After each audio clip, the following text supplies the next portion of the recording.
Students, how are you. हम लोग पिछले क्लास में ये स्टडी किए थे कि 5.1 का फर्स्ट क्वेश्चन के तीनों फोर्थ पार्ट कंप्लीट हो चुके थे। अब हम लोग 5.1 के थर्ड पार्ट के क्वेश्चन सॉल्व करेंगे आज हम लोग। तो फर्स्ट पार्ट में क्वेश्चन है, for the following APs right the first term and common difference. ये आपके एपी हैं और इसमें first terms and common difference find करने हैं। तो पहले फर्स्ट टर्म मींस ए, तो this one is first term, इसे हम ले लेते हैं। कॉमन डिफरेंस फाइंड करने का फार्मूला आपको बता रखा था a2 - a1। a2 की वैल्यू 1 है, a1 की वैल्यू 3 है, तो -3। आंसर क्या आ गया जी? -2। This is the first term and this one is common difference. Okay, next one is, यहाँ पे देखो फर्स्ट टर्म जो पहला होता है वही फर्स्ट टर्म होता है, तो a इज -5 एंड b निकालने के लिए बच्चों बताओ a2 - a1। a2 की वैल्यू -1, यहाँ पे माइनस है ऑलरेडी तो माइनस लगा दो। a1 की वैल्यू -5 तो -5। इसे सॉल्व करो, -1 माइनस माइनस प्लस तो +5, +5 - 1 इट मींस 4। ओके, सॉल्व करते हैं हम। पहले तो फर्स्ट टर्म फाइंड करना है, तो a = 1/3। कॉमन डिफरेंस फाइंड करने का आपको ऑलरेडी बताया जा चुका है, a2 - a1। a2 की वैल्यू 5/3 एंड a1 की वैल्यू -1/3।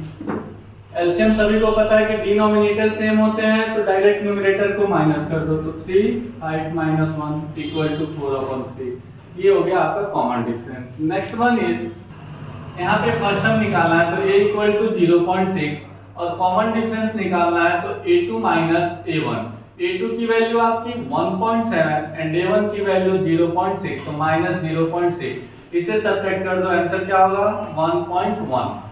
तो 5.1 का क्वेश्चन नंबर 4 हम लोग सॉल्व करते हैं। सबसे पहला इसमें कह रहा है which of the following are AP, मतलब इसमें आपको बताना है इसमें एपी कौन है। थर्ड वाले में आपको ऑलरेडी एपी गिवन था, first term and common difference find करना था, बट इसमें आपको ये भी बताना है कि एपी कौन सा है। और जब आप एपी फाइंड कर लेते हो कि ये एपी है, तो 3 मोर टर्म्स फाइंड करने हैं, यानी आपको ये 3 मोर टर्म्स फाइंड करने हैं। सबसे पहला काम एपी हमें फाइंड करना है कि एपी है या नहीं। एपी फाइंड करने के लिए आप लोगों को ऑलरेडी मैं बता चुका हूं कि सबसे पहले फर्स्ट टर्म देखो और सेकंड टर्म कॉमन डिफरेंस निकालो। कॉमन डिफरेंस सेम होते हैं तो एपी है, otherwise it is not an AP. तो यहाँ पे हम कॉमन डिफरेंस निकालते हैं। कॉमन डिफरेंस निकालने का a2 - a1 फार्मूला होता है। a2 कितना है जी? 4 - 2, इट मींस 2 आ गया। तो जब ऐसी सिचुएशन होती है कि एपी आपको फाइंड करना है, तो मिनिमम 2 से 3 टर्म तक कॉमन डिफरेंस निकालने होते हैं। अब एक और निकाल लो, ये a1 है, ये a2 है, ये a3 और ये a4। तो अगेन a3 - a4 करेंगे हम, a3 - a2 करेंगे। a3 की वैल्यू 8, a2 की वैल्यू -4। आंसर क्या आ गया? 4। अब देखो this one and this one is not equal, यानी कॉमन डिफरेंस इक्वल नहीं है। कॉमन डिफरेंस इक्वल नहीं है तो it is not an AP. यहाँ कॉमन डिफरेंस इक्वल नहीं है। Common difference are not equal, common difference are not equal, it is not an AP, it is not an AP, ये AP नहीं है। Clear? Common difference same आता तो हम next 3 term find करते। अब क्वेश्चन नंबर 2 सॉल्व करते हैं। यहाँ भी बच्चों सेम वही निकालो, डी निकालने के लिए a1 a2 a3 a4 terms हैं, तो डी निकाल। d = a2 - a1, d = a2 - a1। a2 की वैल्यू 5/2 - 2। अब यहाँ पे एलसीएम फाइंड कर लो, 2 5 - 2 2 4, इट मींस 1/2। अगेन d निकालो, a3 - a2, a3 की वैल्यू 3, a2 की वैल्यू -5/2। सॉल्व करो, एलसीएम ले लेते हैं, एलसीएम 2 3 2 6, 6 - 5, इट मींस 1/2। यहाँ देखो कॉमन डिफरेंस इक्वल आ रहा है, common difference are equal, therefore it is an AP, therefore it is an AP. Reason अगर जो पूछा जाए तो कॉमन डिफरेंस इक्वल है, इसलिए आप एपी कह सकते हो। अब इसे हम सॉल्व करेंगे नेक्स्ट 3 टर्म्स, नॉट 3 टर्म्स। तो यहाँ पे 4 टर्म्स तक गिवन है, तो ए फिफ्थ निकालना होगा। ए फिफ्थ टर्म निकालने का फॉर्मूला आप लोग ऑलरेडी बता चुका हूँ, a plus 4d। A fifth term a 4d के इक्वल होता है।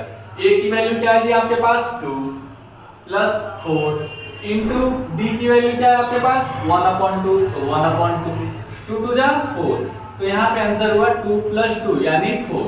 तो नेक्स्ट वन a5 किसके इक्वल आ गया जी 4 के इक्वल आ गया। क्लियर।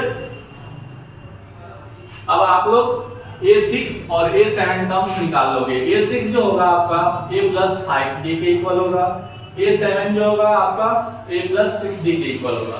ये दोनों आप फाइंड करके बताओ। नेक्स्ट वन थर्ड, यहाँ भी हम फाइंड करते हैं ये a1 a2 a3 a4 ये सारे टर्म्स हैं। d निकालो a2 माइनस a1, a2 की वैल्यू माइनस 3.2, a1 की वैल्यू ऑलरेडी यहाँ माइनस है तो माइनस, a1 की वैल्यू ऑलरेडी माइनस 1.2 है, तो minus 3.2 minus minus plus 1.2। It means subtract करो क्या हो जाएगा बताओ, सब्ट्रैक्ट करके 2 minus 2.0 minus 2.0, it means minus 2 हो गया। क्या हो गया -2। अगेन एक और निकाल लेते हैं क्योंकि हमें एक ही बताना है। a3 माइनस a2, a3 की वैल्यू माइनस 5.2, माइनस यहाँ ऑलरेडी है और ये भी माइनस में है तो माइनस 3.2, तो माइनस 5.2 माइनस माइनस प्लस 3.2, इसे भी सब्ट्रैक्ट करो 2 2 0, 5 में से 3 सब्ट्रैक्ट करो माइनस 2.0, यानी both are equal, both are equal. तो it is an AP, it is an AP, it is an AP. अब इसमें भी फोर्थ टर्म फाइंड करना होगा आपको, फोर्थ ऑलरेडी फोर्थ गिवन है, यानी नेक्स्ट 3 टर्म फाइंड करना है। तो a5 means a plus 4d, a की वैल्यू क्या है आपके पास -1.2 प्लस 4, d की वैल्यू -2 निकला है तो -2, सॉल्व करो -1.2 प्लस माइनस माइनस 4 2 जा 8, ऐड कर दो -9.2। अब ऐसे ही आप a6 फाइंड कर सकते हो a plus 5d, a7 find कर सकते हो a प्लस 6d, इसमें बस वैल्यू आपको पुट कर देना है। ओके, और next question 4th number question करते हैं। इसमें भी सेम वही काम, फर्स्ट टर्म लिख लो सबसे पहले, इसमें कॉमन डिफरेंस फाइंड करना है। तो d equal to a2 minus a1, a2 क्या है -6, a1 क्या है -10, ऑलरेडी यहाँ माइनस है तो minus -10, it means -6 plus 10 equal to 4। Again निकाल लो, कॉमन डिफरेंस निकाल लो एक, और d equal to a3 minus a2, a2 की वैल्यू -2, ऑलरेडी यहाँ माइनस है माइनस, a2 की value -6, -2 plus 6 it means 4, both are equal, it is an AP, it is an AP. जब एपी हो गया तो आपको इसमें टर्म्स फाइंड करने हैं, a5 a6 a7, a5 term a plus 5d के इक्वल होता है। a प्लस 5d का मतलब हो गया a 4d, a plus 4d, a की वैल्यू आपके पास ऑलरेडी गिवन है, फर्स्ट टर्म -10 है, it means -10 plus 4 into d की वैल्यू आपके ऑलरेडी हम निकाल चुके हैं 4, it means -10 plus 16 equal to में 6। ये हो गया आपका a5 टर्म। अब आप जैसा कि मैं बोल रहा हूँ a6 टर्म्स आप आसानी से निकाल सकते हो a प्लस 5d करके, a7 टर्म्स निकाल सकते हो आप a प्लस 6d करके निकाल सकते हो। तो ये आप लोग फाइंड कर लो और कमेंट कर देना अगर जो नहीं आए तो। ओके, नेक्स्ट क्वेश्चन यहाँ आते हैं, यहाँ भी कॉमन डिफरेंस निकालना है क्योंकि हमें ये भी बताना है। तो a2 a1 a3 a4 ये सारे टर्म्स हैं हमारे पास, d की वैल्यू a2 माइनस a1, यहाँ ध्यान से समझना, अंडर रूट बहुत बच्चों को अंडर रूट नहीं आता है, यहाँ पे 3 plus 2 minus 3 plus 3 minus 3 cancel out हो जाएंगे तो बचा अंडर रूट 2। अगेन d निकालो, a3 माइनस a2, a3 की value 3 plus 2 under root 2 minus 3 plus under root 2। यहाँ पे स्टूडेंट्स बहुत गलत करते हैं, क्या करते हैं बिना ब्रैकेट लगाए डायरेक्ट ऐसे लिख देते हैं, जो कि ये गलत होता है। तो आप क्या करो, माइनस है माइनस लिखो, a2 की वैल्यू है, a2 की वैल्यू को ब्रैकेट में लिखो और फिर क्या करो आप मल्टीप्लाई करना होता है आपको 2√2 माइनस और प्लस, तो minus plus -3 plus minus minus √2 -3 है प्लस 3 है, कैंसिल आउट, इट मींस 0। अब देखिए अंडर रूट का सॉल्यूशन एडिशन और सब्ट्रैक्शन कैसे करते हैं, ये और ये दोनों लाइक टर्म्स होने चाहिए। Like terms means under root के अंदर की वैल्यू सेम होनी चाहिए, तो बाहर की वैल्यू को केवल प्लस या माइनस करते हैं। तो यहाँ बाहर क्या है, इसके पास 2 है और इसके आउटर में क्या है 1 है, कुछ नहीं है तो 1 है, तो सिंपल माइनस कर दो 2 में से 1, तो ओनली 1 बचेगा और ये दोनों लाइक टर्म है तो ओनली √2। क्लियर? तो यहाँ पे आप एक तरह से सीख सकते हो, प्लस माइनस भी सीख लिया अंडर रूट का, तो ये √2 और √2 both are same, therefore it is an AP। Okay, now find करते हैं a5 टर्म, तो a plus 4d, what is the value of a, तो first term is 3 plus 4, what is the value of d, तो √2।